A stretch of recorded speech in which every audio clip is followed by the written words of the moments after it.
Hello friends, my name is Claire. I'm an artist and an art witch, and today I thought it'd be cool to do a thrift flip on this interesting piece. I'm just using the frame. These cute little angels have this gorgeous like golden frame with these details, and it's so textural, and I thought I could do a super fun textural collage in it. I'm going to make a skull plant, and I'm going to introduce you to my skull plant series right now. I started these about a year ago. They're a way to use collage and special effects watercolors, and I made these little skull stamps, and it started out that just the pot was collaged, and this is fun and fine. I think this was the very first one I made. I think they're super cute. They're inspired by Victorian priest vestments that I found on Pinterest, and I just loved them, and I loved the idea of doing them in this really long vertical format, because that's how it was on the vestments, and I love the vining of the plant there. So I'm going to take the frame and do it long ways. So that's why you're zoomed out so far. There's another one, and I've just been really enjoying using my misprints and just odd little paper scraps I have. And recently I started collaging everything. So the leaves and the skulls and the pot are all collaged on and connected with the watercolor elements, and I think it's so cool, and I want to take it a step further, so I hope you'll stay with me.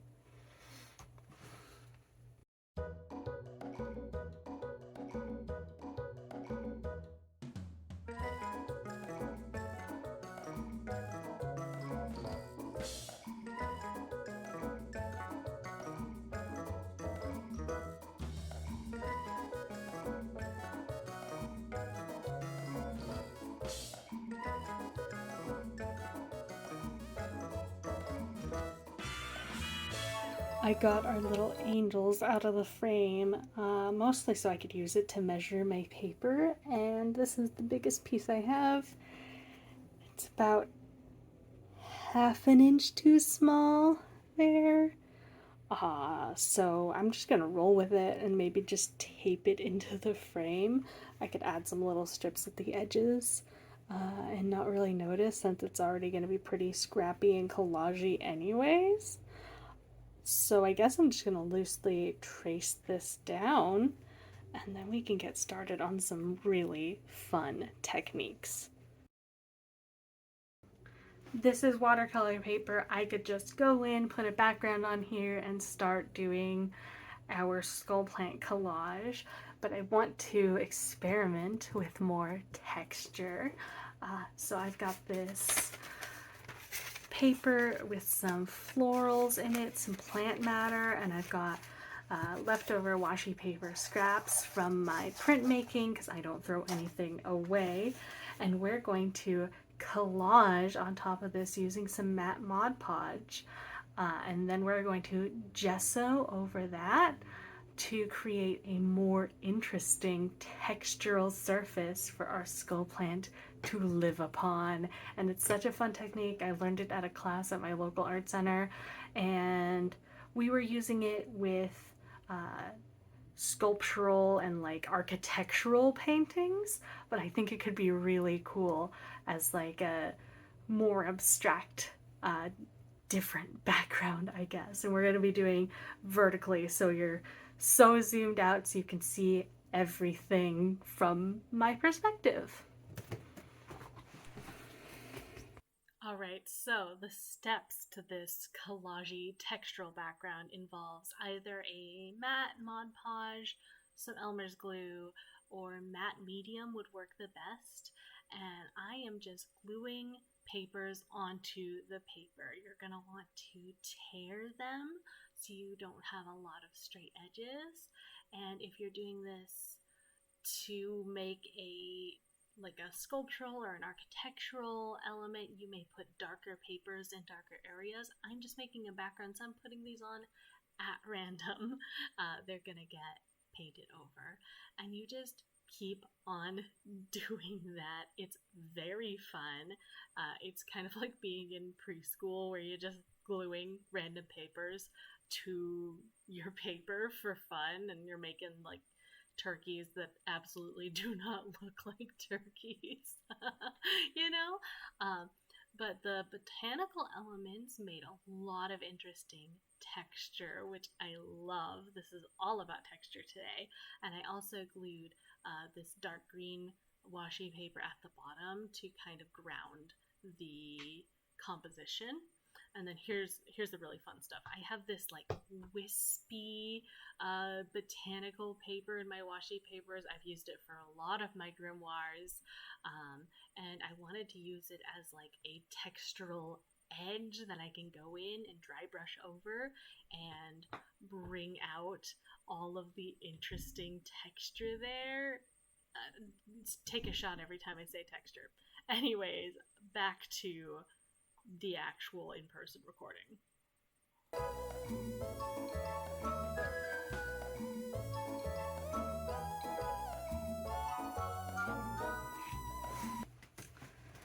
This looks really scary right now, doesn't it? There's so much texture here. I really love using these like feathery washi paper scraps, and I threw this strip of green down at the bottom to help with my size issue, but also to establish a darker area to help me build up that darkness more easily when I want to place the table down for the skull plant pot. So we need to set this aside and start getting our leaves and stuff together. Our leaves and our skulls. I believe I have some skulls I printed already. I'll dig through my box here with all of these amazing bits and bobs. There should be some skulls in here. I have some in a bag. And then we'll need to paint some preferably thin pieces of paper, probably more of those washi paper scraps, to create some leaves with some interesting colors. I think I'm gonna go with probably green to like teal leaves this time, some like tealy bluey leaves. I think it could be fun, so we'll get started on that.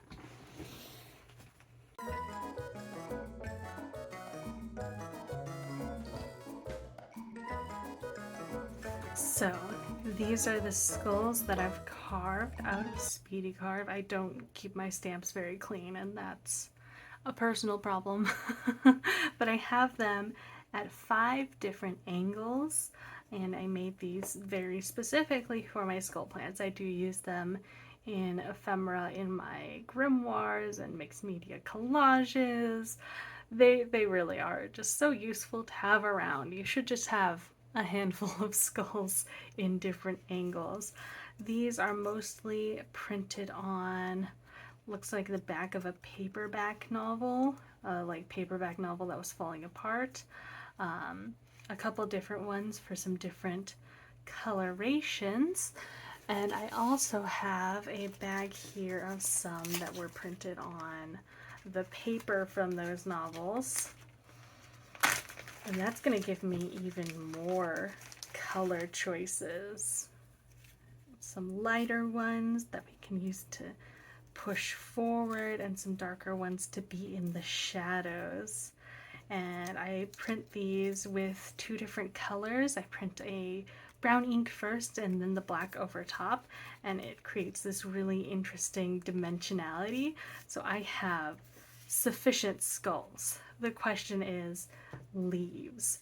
I can do this 2 ways. I could, like these leaves, paint some watercolor leaves and cut them out. I get a lot of really nice organic shapes this way. It's a lot more time consuming and it's a lot more wasteful. Or I could go through my collection of papers and find ones that I've gel print it or swatch some leftover paint onto and use those, or I could paint some washi paper green and use that. I'm probably going to use a mix of all of the above. So I'm going to get started on that.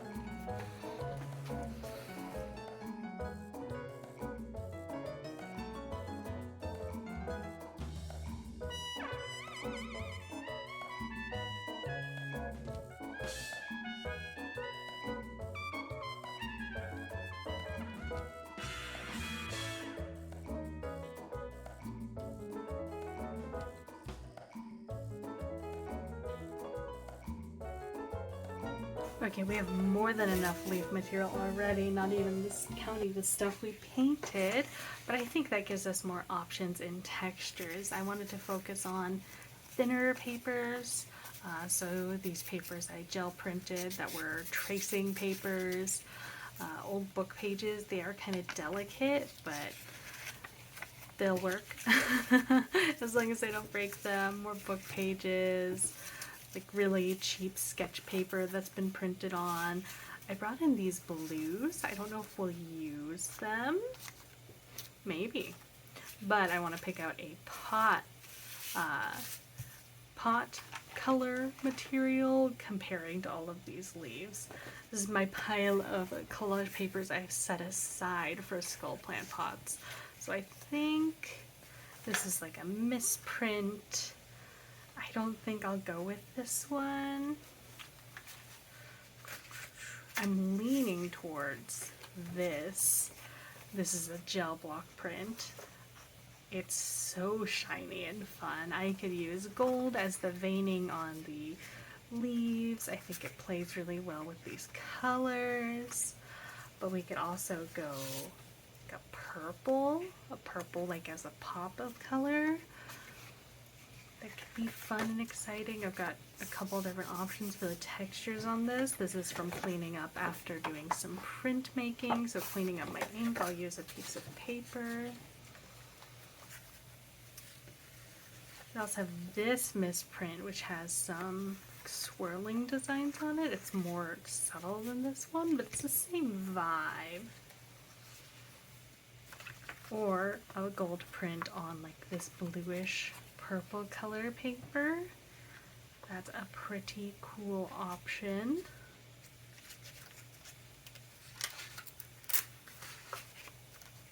Or this is like white with the gold. I think I'm gonna go with this one.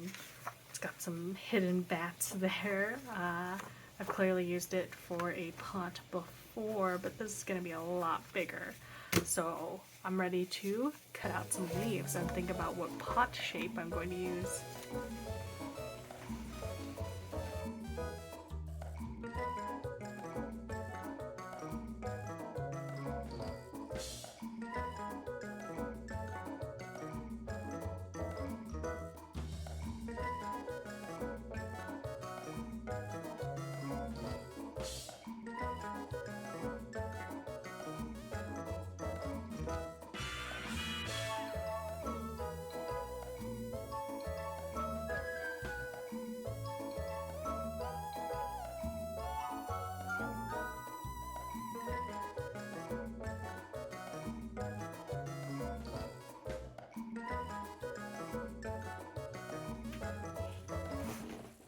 Alright, this is dry, mostly. The paper's still a little wet, but we can prep the next step because it's going to need to dry between these steps as well. And this is the magic. I'm taking some gesso and we're going to water it down quite a lot because we don't want to lose everything, right? We want this texture to stay in and we want some of the color to stay.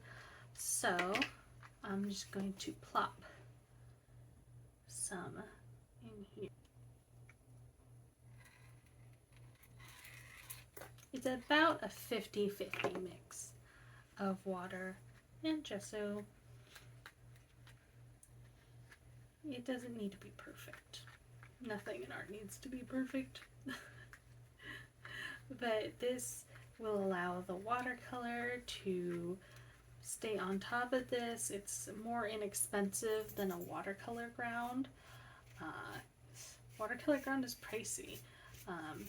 Can't imagine covering this whole thing in a watercolor ground, and it takes so much longer to cure. This is going to take a couple hours to dry out, but a watercolor ground needs 24 hours to cure before you can really paint on it, and I think it's great for a lot of surfaces. But for this technique, it's going to, the gesso is going to unify everything. You're still going to have some colors show through, but it really gives just this nice, beautiful base. We still get all this beautiful texture. It's just unified. It's one entity now instead of a pastel. I want to call it a pastel mess because it is kind of pretty. Pastel wonderland. I don't know what I'm saying. I'm just having fun. I'm so excited about this texture paper on the edges. It's going to capture our paint so well. I might have to bring in some gouache just to get some thicker paint on here to capture that texture. And I really like using more granulating colors with this technique because it just sits in all of the little nooks and crannies and brings out the texture. So I might bring in some of my handmade watercolor paints for this. I make watercolor paints with expired eyeshadows, mostly from my own personal collection. I was a big makeup girly for a very long time. Wouldn't go anywhere without a full face of makeup on. And I still love makeup, but I don't collect palettes anymore because they only last a couple years before they start getting gross and irritating your eyes. So I would rather have just like one favorite palette, one or two palettes, and turn the rest, the old ones, into paint. Again, wouldn't throw anything away here. Nothing goes to waste. But look how beautifully unified this is. I probably could have thinned down this gesso even more, but I was kind of worried that the pink and purple would look strange. Ta-da! We're gonna let this dry and then we can get started on the process, the main process, the main event, the painting and collaging and watercoloring.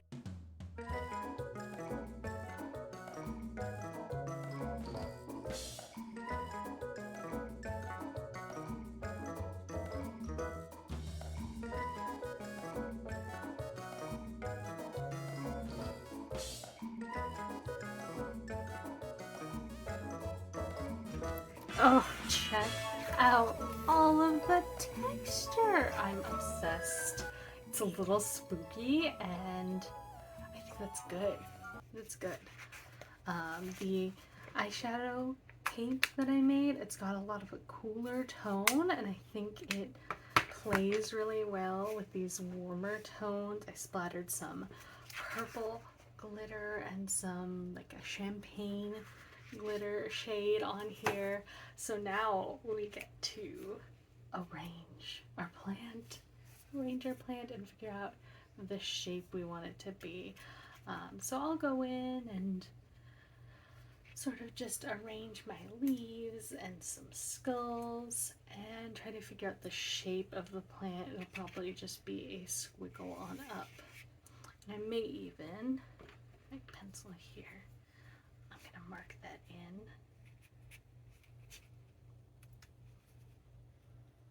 Yeah, I wanted to start there. That way I know where my pot's gonna go.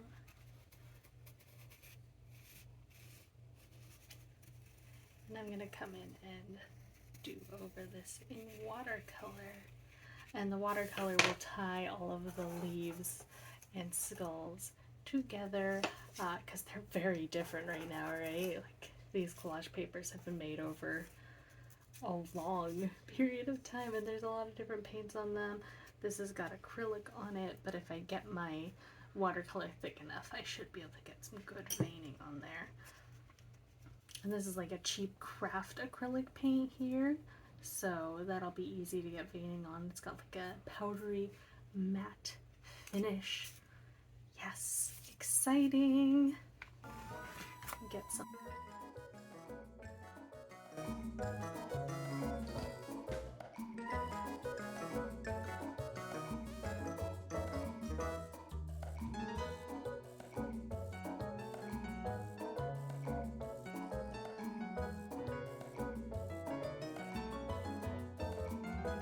Now I'm gonna get my watercolor real thick to make it stick to all of these different surfaces.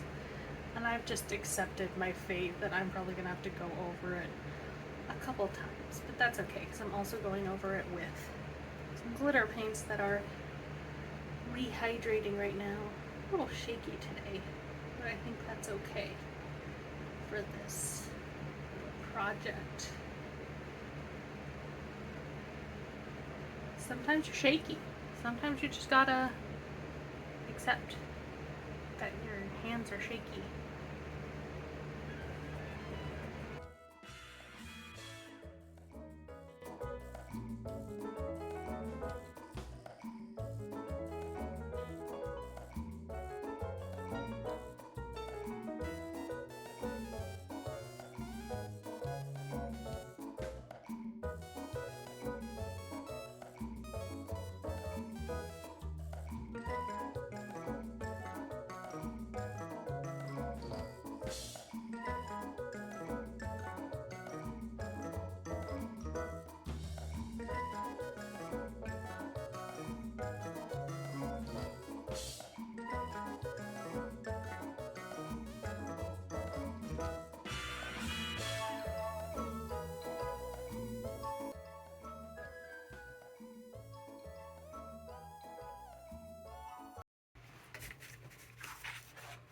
So I added some shading off camera.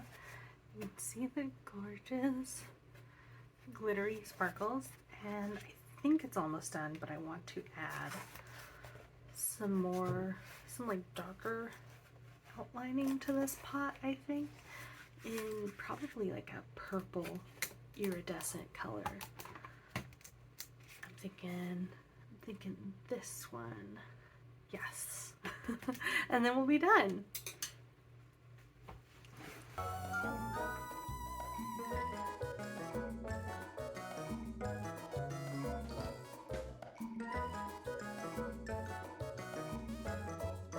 Just want to see how it looks with the frame. I still need to clean the glass. I think that's gonna be pretty neat. I'm sorry about the glare. Yeah, that's pretty cool. So I'm gonna give the frame and the glass a good scrub, and we'll get to some sexy final shots.